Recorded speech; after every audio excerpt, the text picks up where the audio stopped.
বন্ধুরা, ভারতীয় দলে এসেছে বড়সড় পরিবর্তন। শ্রেয়াস আইয়ার, সরফরাজ খান, অক্ষর পটেল এইসব পরিচিত মুখী এবার টেস্ট দলে নেই। আর ভারতীয় ক্রিকেটে শুরু হচ্ছে শুভমান গিলের এক নতুন যুগ। ইংল্যান্ড সফরের জন্য ঘোষণা হয়েছে 18 জনের স্কোয়াড। সবটা জেনে নিই আজকের ভিডিওতে। বিসিসিআই ঘোষণা করে দিয়েছে ইংল্যান্ডের বিরুদ্ধে 5 ম্যাচের টেস্ট ম্যাচের সিরিজের দল। এবছর সব থেকে বড় চমক, শুভমান গিল হলেন ভারতীয় নতুন টেস্ট দলের অধিনায়ক। আর সহ অধিনায়ক হিসেবে বেছে নেওয়া হয়েছে ঋষভ পান্তকে। রোহিত বিরাট যুগের অবসানের পর এরপর শুরু হতে চলেছে এক নতুন অধ্যায়। গিল 2021 সালে ইংল্যান্ড সফরেও ছিলেন, এবার তিনি দলের নেতা। আর একবার ভেবে দেখুন, বহু সিনিয়র প্লেয়ার থাকা সত্ত্বেও নেতৃত্ব দিচ্ছেন তিনি। নিশ্চিতভাবে ভবিষ্যতের কথাই ভাবছে এখন ইন্ডিয়ান টিম ম্যানেজমেন্ট। এবার আছে সব থেকে আলোচিত অংশে, কারা বাদ পড়েছেন এই দল থেকে। চলুন একে একে দেখে নিই। প্রথম যে প্লেয়ার বাদ পড়েছেন তিনি হলেন শ্রেয়াস আইয়ার। রঞ্জি ট্রফিতে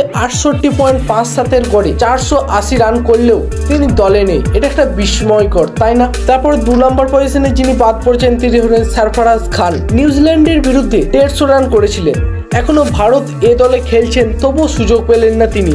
কি জন্য? এটা একটা বড় সড়ো প্রশ্ন। 3 নম্বর পজিশনে আছে অক্ষর পটেল। জাদেজার বিকল্প হিসাবে এতদিন তাকেই ভাবা হতো, এবার তিনিও দলে নেই। এটা অনেকটাই ভাবাচ্ছে অনেক ক্রিকেট প্রেমীকে। হর্ষিত রানা, অস্ট্রেলিয়ার বিরুদ্ধে সিরিজ দলে তিনি থাকলেও এবার তিনি নেই। মুকেশ কুমার, একসময় ভারতের তৃতীয় পেসার হিসেবে ভাবা হতো তাকে, তিনি এবার বাদ পড়েছেন। এই 5 জনই সাম্প্রতিক সময়ে ভালো পারফরমেন্স করছে, তবু নির্বাচকরা বেছে নেননি তাদেরকে। বেছে নিয়েছেন নতুন কিছু মুখ, যারা ভরসা যোগাতে পারে বর্তমান এবং ভবিষ্যতে। তাহলে বন্ধুরা, তোমরা বুঝতেই পারছো ভারতীয় টিম ম্যানেজমেন্ট এখন বর্তমান এবং ভবিষ্যৎকে অনেকটাই মিক্স করে ভাবতে চাইছে, তাই এই রকম পরিবর্তন এনেছে। তাহলে চলো বন্ধুরা, এরপর দেখে নেওয়া যাক কারা আছে দলে। পুরো স্কোয়াডটা। অধিনায়ক হিসাবে আছে শুভমান গিল, সহ অধিনায়ক হিসাবে আছে ঋষভ পান্ত। বাকি ব্যাটার আছে যশস্বী জয়সওয়াল, কেএল রাহুল, সাই সুদর্শন, অভিমন্যু ঈশ্বরন, করুণ নায়ার, নীতিশ রেড্ডি।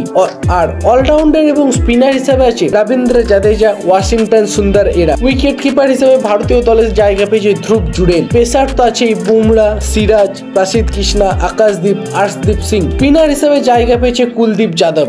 আর অলরাউন্ডার তো শার্দুল ঠাকুর আছে। তাহলে দেখাই যাচ্ছে দলে অনেক নতুন মুখ। আর স্পিন বোলিং, ব্যাটিং সব দিকে ভারসাম্য বজায় রাখা হয়েছে। অনেকেই ভাবছে বুমরা কেন সহ অধিনায়ক হলেন না কিংবা অধিনায়ক হলেন না। নির্বাচক অজিত আগারকার জানিয়েছেন বুমরা সব ম্যাচে খেলতে পারবেন না, কারণ তার উপর কাজের চাপ রয়েছে অনেকটাই বেশি। তাই তাকে চাপ থেকে মুক্তি দেওয়ার জন্য তাকে ক্যাপ্টেন করা হয়নি এই ভারত ইংল্যান্ড টেস্ট সিরিজে। এই দল থেকে বোঝাই যাচ্ছে নির্বাচকরা ভবিষ্যতের জন্য তৈরি হচ্ছে। তরুণ মুখ, নতুন ক্যাপ্টেন আর জেতার চেষ্টা। এখন নতুন নতুন টিম ইন্ডিয়ায় নতুন নতুন প্লেয়ারের আপকামিং হচ্ছে। গিলের নেতৃত্বে এই দল ইংল্যান্ডের মাটি থেকে কেমন পারফরমেন্স করছে সেটাই এবার সবার কৌতূহলের কেন্দ্রবিন্দু। তাহলে বন্ধুরা, তোমাদের কি মনে হয় যে এই 5 জন প্লেয়ার যাদেরকে বাদ দেওয়া হয়েছে, তাদেরকে বাদ দেওয়ার সিদ্ধান্ত একদম ঠিক? দল গঠনে কিছু খামতি রয়ে গেছে এখনো?